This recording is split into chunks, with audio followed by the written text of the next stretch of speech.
सुनिए काव्य ग्रंथ, मंत्र, श्लोक, स्तोत्र, भजन एवं धर्म के साथ जुड़ी कथाएं। भक्ति से आत्मशक्ति। इस समय श्रीमद् भागवत महापुराण की प्रथम खंड के तृतीय स्कंद के 18वां अध्याय अर्थात 20वां अध्याय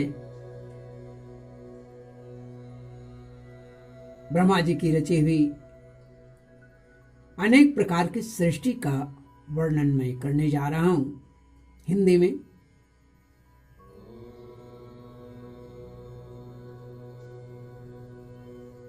भगवान ब्रह्मा भी निरंतर कार्य करते रहते हैं और जब ये सृष्टि की रचना हो रही थी तो किस प्रकार लगे रहे हैं। उसके बाद जिनको उन्होंने उत्पन्न किया उनके द्वारा सृष्टि का निर्माण होता रहा, जिसके बाद हम सब यहाँ हैं कलयुग के।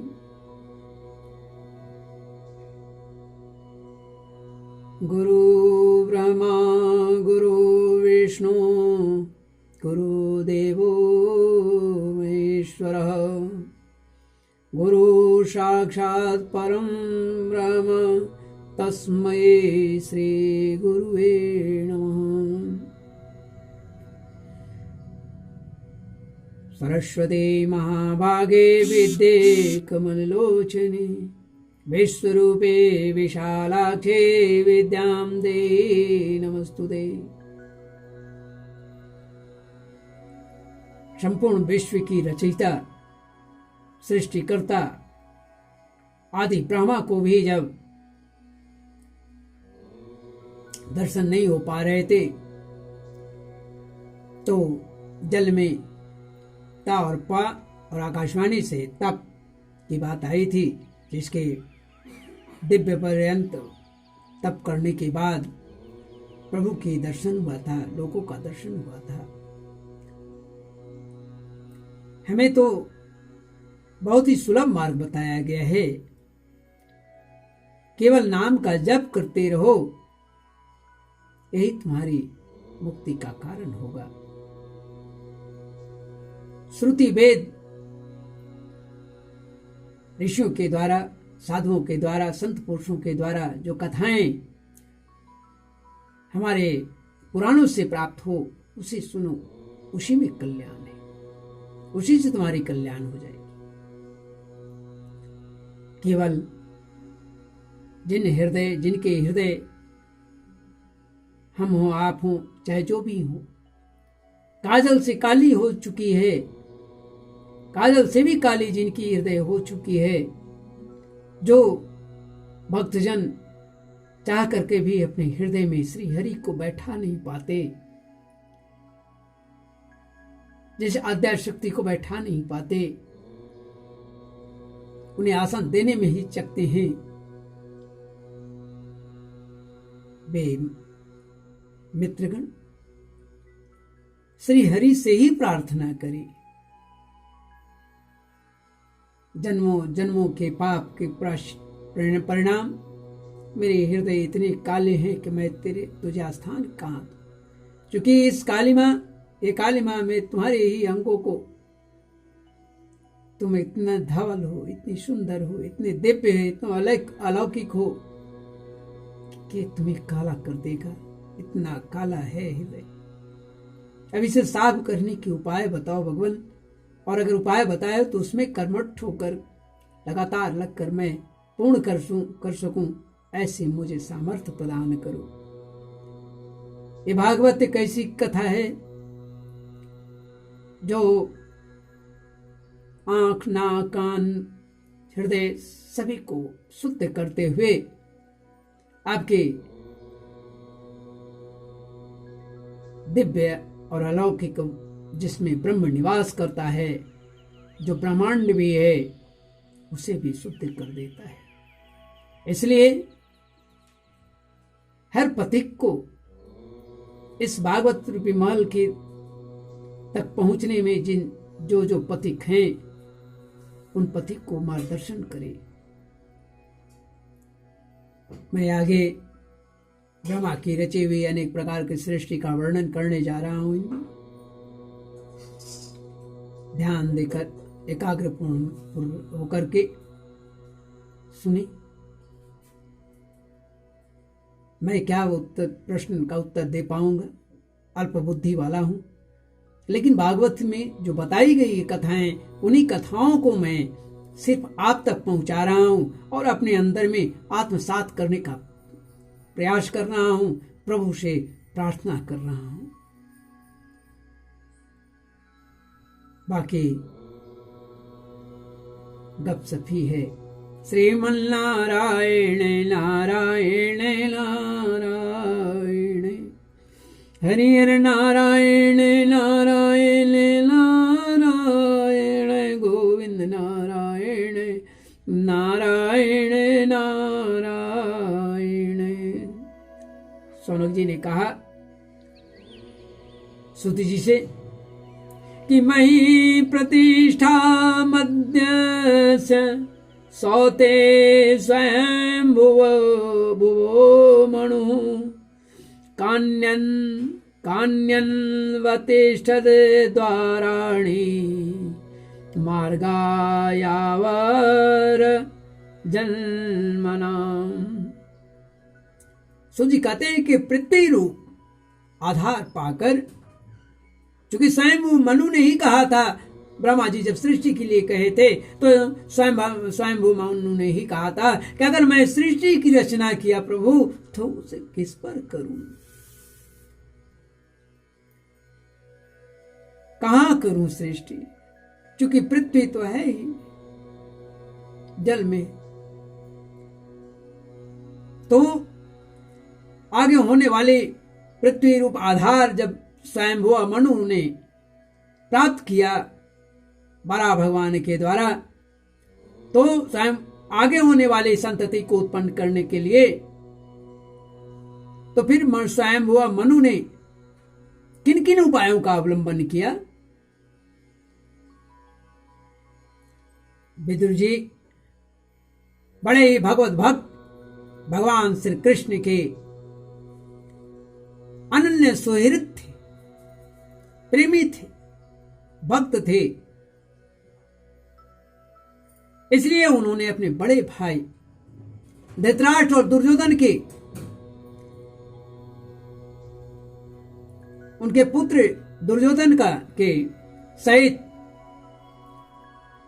भगवान श्री कृष्ण का अनादर करने के फलस्वरूप, करने के कारण और श्री कृष्ण का अपराधी समझकर उन्होंने त्याग दिया और अपना घर राजमहल छोड़ दिया। आप सब जैसा कि जानते हैं कि वे महर्षि द्वैपायन के पुत्र थे और महिमा में उनसे किसी प्रकार कम भी नहीं थे, तथा सब प्रकार भगवान श्री कृष्ण के आश्रित और कृष्ण भक्तों के अनुगामी थे। तो त्यागने के बाद इन्होंने अनेक तीर्थों का सेवन किया। कुशावर्त क्षेत्र अर्थात हरिद्वार को कहते हैं, तो कुशावर्त क्षेत्र हरिद्वार में बैठे हुए कुछ तत्वज्ञानियों में श्रेष्ठ मैत्रेय जी के पास पहुंचे और जाकर के वहां प्रश्न पूछा है। तो सौनक जी कहते हैं कि सूती जब वे मैत्रेय जी के पास जाकर के प्रश्न पूछा तो वह प्रश्न क्या थे, तब सौनक जी कहते हैं कि मैत्रेय सूती जी, उन दोनों में वार्तालाप होने पर श्रीहरि के चरणों से संबंध रखने वाली बड़ी विचित्र, बड़ी पवित्र कथाएं हुई होगी। सूती ने कहा कि मुनिगण अपनी माया से बड़ा रूप धारण करने वाले श्री हरि की रसातल से पृथ्वी को निकालने और खेल में ही तिरस्कार पूर्ण पूर्वक हिरण्याक्ष को मार डालने की जो लीला है, इसे सुनकर विदुर जी को बड़ा आनंद आया और उन्होंने मुनिवर मैत्रेय जी से कहा, क्या? प्रजापते पते श्रेष्ठा प्रजा सर्गे प्रजापतिन् के मारभत मे ब्राह्मण प्रभुह्य व्यक्त मार्गवेत् हे मरीच्यादयो विप्रायस्तु स्वयंभुवो मनुः ते वै ब्राह्मणादेशात् कथमेतद् भावयन्। पितृ जी ने कहा कि ब्राह्मण, हे मैत्रेय जी, आप परोक्ष विषयों को भी जानने वाले हैं, अतः यह बतलाइए कि प्रजापतियों के पति जो ब्रह्मा जी हैं, प्रजापतियों की भी उत्पत्ति करने वाले प्रजापति अर्थात ब्रह्मा जी ने मरीचि आदि प्रजापतियों को उत्पन्न करके फिर सृष्टि को बढ़ाने के लिए क्या किया? दूसरी बात कि मरीचि आदि मुनीश्वरों, जो मुनीश्वर लोग थे, और स्वयंभुवा मनु ने भी ब्रह्मा जी की आज्ञा से किस प्रकार प्रजा की वृद्धि की? क्या उन्होंने इस जगत को पत्नियों के सहयोग से वृद्धि की, प्रजा की, या अपने अपने कार्य में स्वतंत्र रहकर, अथवा सबने एक साथ मिलकर इस सृष्टि की रचना की, इस जगत की रचना की? तब मैत्रेय जी ने कहा कि विदुर जी, जिसकी गति को जानना अत्यंत कठिन है, जिसको हम जान नहीं सकते, उन जीवों के प्रारब्ध, प्रकृति के नियंता पुरुष और काल, इन तीन हेतुओं से, हेतु मन कारण, इन तीन हेतुओं से तथा भगवान की सन्निधि सामीप्य, तो भगवान की सन्निधि से त्रिगुणमय प्रकृति में जब क्षोभ उत्पन्न होता है, क्षोभ होने पर उससे महत्त्व उत्पन्न हुआ। दैव की प्रेरणा से रजा प्रधान महत्त्व के वैकारिक, यानी वैकारिक माने सात्विक, राजस और तामस, इन तीन प्रकार का अहंकार उत्पन्न हुआ। उसने आकाश आदि पांच तत्वों के अनेक प्रकार रहकर, पांच तत्वों के अनेक वर्ग मतलब, तो पंच तन मात्रा, ध्यान रखिएगा, पंच तन मात्रा, पंच महाभूत, पांच ज्ञानेन्द्रियां, पांच कर्मेंद्रियां और उनके पांच देवता, ये वर्ग हो गए, है ना। तो इन्हीं 6 वर्गों का यहां संकेत दिया गया है, ऐसा ही समझना चाहिए। तो ये वर्ग प्रकट किए गए। वे सब अलग अलग रहकर भूतों के कार्य रूप ब्रह्मांड की रचना नहीं कर सकते थे। इसलिए उन्होंने भगवान की शक्ति से परस्पर संगठित होकर एक सुवर्णवर्ण अंड की रचना की, है ना। अंड की रचना की। वह अंड चेतना शून्य था, कोई चेतना नहीं,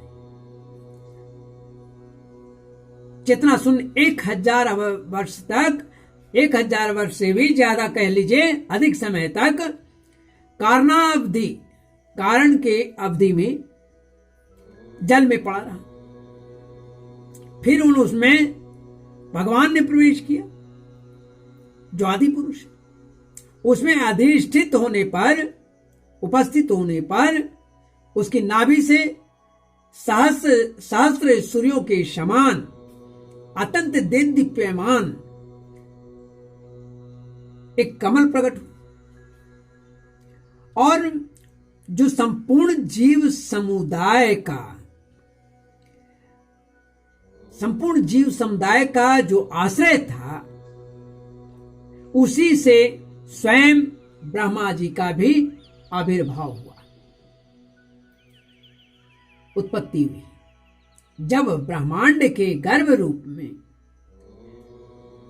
जब ब्रह्मांड के गर्भ रूप जल में शयन करने वाले श्री नारायण देव ने ब्रह्मा जी के अंतःकरण में जब प्रवेश किया, जब अंतःकरण में प्रवेश किया, तब वे पूर्व कल्पों में अपने ही द्वारा निश्चित की हुई नाम रूपमयी व्यवस्था के अनुसार लोकों की उन्होंने रचना शुरू किया, रचना करने लगे। सबसे पहले उन्होंने अपनी छाया से तामिश्र, अंधतामिश्र, ताम, तमा, मोह और महामोह, ये 5 प्रकार की अविद्या को उन्होंने उत्पन्न किया। उसके बाद विसर्जात्मनः कायं नाभिनन्दंस्तमोमयं जगृहुर यक्ष रक्षांसि रात्रिं चोत्रीट समुद्भवम्।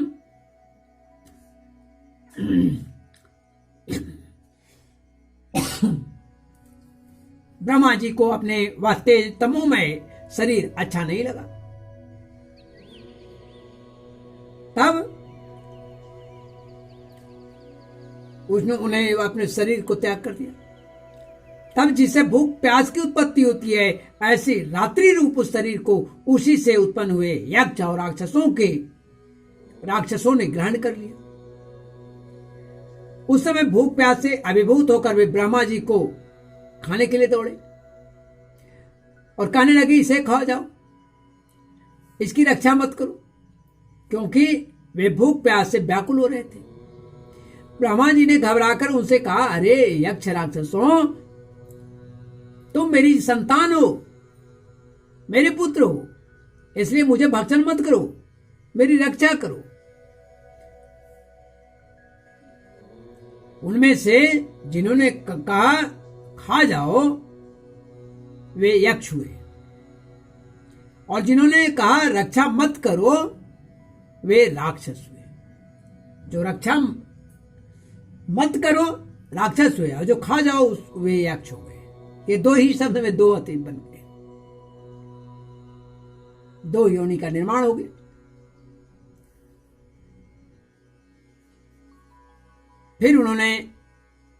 फिर ब्रह्मा जी ने सात्विक प्रभा से दीप्यमान होकर मुख देवताओं की रचना की। उन्होंने क्रीड़ा करते हुए ब्रह्मा जी के त्यागने पर उनका वह दिव्य रूप प्रकाश में शरीर धारण ग्रहण कर लिया। इसके पश्चात ब्रह्मा जी ने अपने जघन देश से कामाशक्त असुरों को उत्पन्न किया। वे अत्यंत कामलोलुप होने के कारण उत्पन्न होते ही मैथुन के लिए ब्रह्मा जी की ओर चले। यह देखकर वे पहले तो वे हंसे, किंतु फिर उन निर्लज असुरों को अपने पीछे आते देख करके, पीछा लगा देख भयभीत और क्रोधित होकर बड़े जोर से भागे। तब उन्होंने भक्तों पर कृपा करने के लिए उनकी भावना के अनुसार दर्शन देने वाले शरणागत वत्सल वरदायक श्री हरि के पास गए। हरि से कहा, मेरी रक्षा कीजिए, हे परमात्मा मेरी रक्षा कीजिए, हे नारायण मेरी रक्षा कीजिए। ऐसा उन्होंने आवाज दी। मैंने तो आपकी ही आज्ञा से प्रजा उत्पन्न किया था, किंतु यह तो पाप में प्रवृत्त हो गए, मुझे ही तंग करने लगे, मुझको ही तंग करने चली है। तब ब्रह्मा जी आगे कहते हैं कि हे नाथ, एकमात्र आप ही दुखी जीवों का दुख दूर करने वाले हैं, और जो आपकी चरण शरण में नहीं आते वे उन्हें दुख देने वाले भी एकमात्र, उन्हें दुख देने वाले आप ही एकमात्र हैं। प्रभु तो प्रत्यक्षवत सबके हृदय की भाव को जानने वाले हैं। समझ के उन्होंने ब्रह्मा जी की आतुरता देखकर कहा, तुम अपने इस काम कलुषित शरीर को त्याग कर दो, शरीर को ही त्याग कर दो। भगवान के योग कहते ही उन्होंने वह शरीर छोड़ दिया। ब्रह्मा जी का छोड़ा हुआ वह शरीर एक सुंदर स्त्री अर्थात उनकी नाम संध्या देवी, तो एक सुंदर स्त्री संध्या देवी के रूप में परिणित हो गए। उसके चरण कमलों के पाजेब झंकृत हो रहे थे, उसकी आंखें मतवाली हो रही थी और कमर कर्णधनी लड़ों से सुशोभित सजली साड़ी से ढकी हुई थी। उसके उभरे हुए स्तन इस प्रकार एक दूसरे से सटे हुए थे कि उनके बीच में कोई अंतर नहीं रह गया था। उनकी नासिका दंतावली यानी दांत की पंक्तियां बड़ी सुघड़ थी, सुंदर थी तथा वह मधुर मधुर मुस्कुराती हुई असुरों की ओर हाव भावपूर्ण दृष्टि से देख रही थी। वह नीली नीली अलकावली से सुशोभित सुकुमारी मानो लज्जा के मारे क्या अपने आंचल में सिमटी जा रही थी।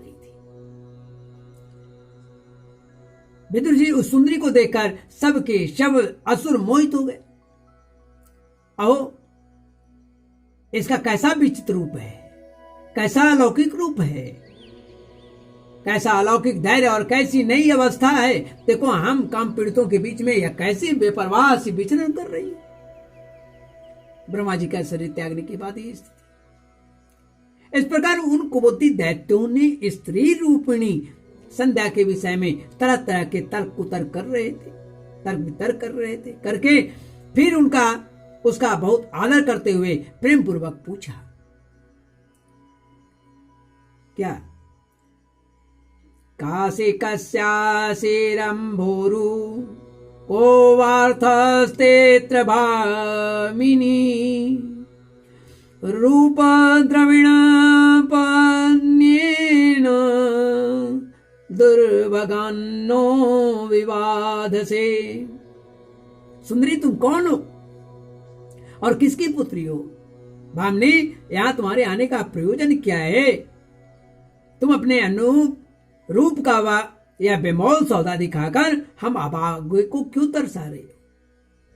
राक्षसों ने कहा, अबले तुम कोई भी क्यों न हो, हमें तुम्हारा दर्शन हुआ, यह बड़े सौभाग्य की बात है। तुम अपनी गेंद उछाल उछाल कर तो हम दर्शकों के मन को मथे डालती हो। सुंदरी, जब तुम उछलती हुई गेंद पर अपनी हथेली की थपकी मारती हो तब तुम्हारा चरण कमल एक जगह नहीं ठहरता। तुम्हारा कटी प्रदेश स्थूल असनों के भार से थक सा जाता है और तुम्हारी निर्मल दृष्टि से भी थकावट झलकने लगती है। और तुम्हारा केश पास कैसा सुंदर है। इस प्रकार स्त्री रूप से प्रकट हुई सायंकालीन संध्या ने उन्हें अत्यंत कामाशक्त कर दिया और उन मूढ़ों ने उसे कोई रमणीय रत्न समझकर ग्रहण कर लिया। प्रास्य भाव गंभीरम जिघ्रन्त्यात्मानमात्मना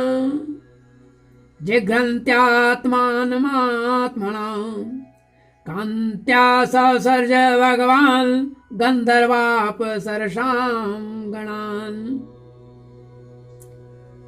तदनंतर ब्रह्मा जी ने गंभीर भाव से हंसकर अपने कांतिमय मूर्ति से, जो अपने सौंदर्य का मानो आप ही आस्वादन करती थी, गंधर्व अप्सरा को उत्पन्न किया। उन्होंने ज्योत्सना अर्थात चंद्रिका रूप अपने उस कांतिमय प्रिय शरीर को त्याग दिया। उसी को विश्वावसुआदि गंधर्वों ने प्रसन्नता पूर्वक ग्रहण किया। इसके पश्चात ब्रह्मा ने अपनी तंद्रा से भूत पिशाच उत्पन्न किए। उन्हें दिगंबर यानी वस्त्रहीन और बाल बिखरे देख उन्होंने आंखें मूंद ली। ब्रह्मा जी के त्यागे हुए उस जमाई रूप शरीर को फिर भूत प्रेतों ने ग्रहण कर लिया।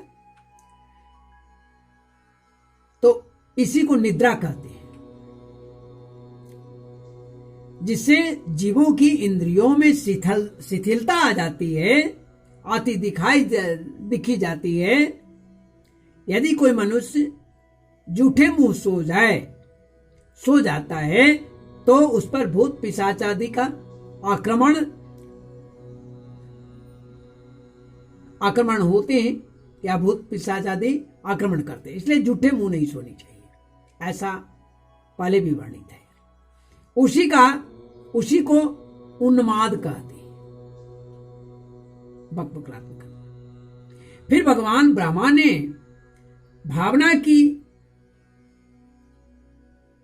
उन्होंने भावना की कि मैं तेजोमय हूं, मैं तेजमय हूं, और अपने अदृश्य रूप से साध्य गण एवं पितृगण को उन्होंने उत्पन्न किया। पितरों ने अपनी उत्पत्ति के स्थान उस अदृश्य शरीर को ग्रहण कर लिया। इसी को लक्ष्य में रखकर पंडित जन श्रद्धादि के द्वारा पितर और साध्य गणों को क्रमशः कव्य यानी पिंड और हव्य का मतलब अर्पण है ना। कव्य, पिंड और हव्य अर्पण करते हैं। अपनी तिरोधान शक्ति से सत्व रज और तम तिरोधान शक्ति से ब्रह्मा जी ने सिद्ध और विद्याधरों की सृष्टि की और उन्हें अपना वह अंतर्ध्यान नामक अद्भुत शरीर दिया। एक बार ब्रह्मा जी ने अपना प्रतिबिंब देखा, तब अपने को बहुत सुंदर मानकर उस प्रतिबिंब से किन्नर और किम पुरुष उत्पन्न किए। उन्होंने ब्रह्मा जी के त्याग देने पर उनका वह प्रतिबिंब शरीर ग्रहण किया। उन्होंने प्रतिबिंब शरीर ग्रहण किया, इसलिए ये सब उषा काल में अपनी पत्नियों के साथ मिलकर ब्रह्मा जी के गुण कर्मादि का गान किया करते हैं। उषा काल में ये किम पुरुष आदि जो किन्नर लोग हैं, उन ब्रह्मा जी का गान करते हैं उषा काल में। एक बार ब्रह्मा जी सृष्टि की वृद्धि न होने के कारण बहुत चिंतित होकर हाथ पैर आदि अवयवों को फैलाकर लेट गए और फिर क्रोधवश उस भोग में शरीर को त्याग कर दिया। तो उसे क्या हुआ? ये हि अंता मुथ केशा आहयस्तेंग गिरे सर्पा प्रसर्पत कुक्रूरा नागा भोगोरु कंदरा। जब उन्होंने उस शरीर को छोड़ दिया तो उससे जो बाल झड़ कर गिरे वे आही हो गए, सांप हो गए। वही यही है, वही सांप है। और हाथ पैर सिकोड़ करके चलने से, सिकुड़ कर सो गए थे ना, इसलिए वह सर्प हुआ, क्रूर सर्प हुआ, है ना। क्रूर सर्प यानी नाग आदि नाग हो गए, जिनका शरीर फन रूप से कंधे के पास फैला हुआ था, फैला हुआ होता है ऊपर से ही। एक बार ब्रह्मा जी ने अपने कुकृत्य सा अनुभव किया, क्षमा कीजिएगा, एक बार ब्रह्मा जी ने अपने को कृत्य समझने लगी, अनुभव किया। उस समय अंत में उन्होंने अपने मन से मनुओं की सृष्टि की। ये सब प्रजा की वृद्धि करने वाले हैं। मनस्वी ब्रह्मा जी ने उनके लिए अपना पुरुषाकार, पुरुष के आकार शरीर त्याग दिया, उनके लिए अपना पुरुषाकार शरीर त्याग दिया। मनुओं को देखकर उनसे पहले उत्पन्न हुए देवता गंधर्वादी ब्रह्मा जी की स्तुति करने लगे। वे बोले, प्रतिष्ठिता क्रिया यस्मिन् साकमन्नमदामहे तपसा विद्या युक्तो योगेन सुसमाधिना। वे बोले, विश्वकर्ता ब्रह्मा जी, आपकी यह कौन मनुओं के बारे में कहा जा रहा है कि यह मनुओं की सृष्टि बड़ा ही सुंदर है, इनकी सृष्टि बड़ा ही सुंदर है, इसमें अग्निहोत्र आदि सभी कर्म प्रतिष्ठित हैं, निहित हैं, इनकी सहायता से हम भी अपना अन्न यानी हविर्भाग आहुति के समय ग्रहण कर सकेंगे। फिर आदि ऋषि ब्रह्मा जी ने इंद्रिय संयम पूर्वक तप, विद्या, योग और समाधि से संपन्न हो अपनी प्रिय संतान ऋषि गणों की रचना की और उनमें से प्रत्येक को अपने समाधि योग, ऐश्वर्य, तप, विद्या और वैराग्यमय शरीर का अंश दिया। इस प्रकार श्रीमद् भागवत महापुराण के प्रथम खंड के तृतीय स्कंद के 20वां अध्याय हिंदी में आज समाप्त होता है।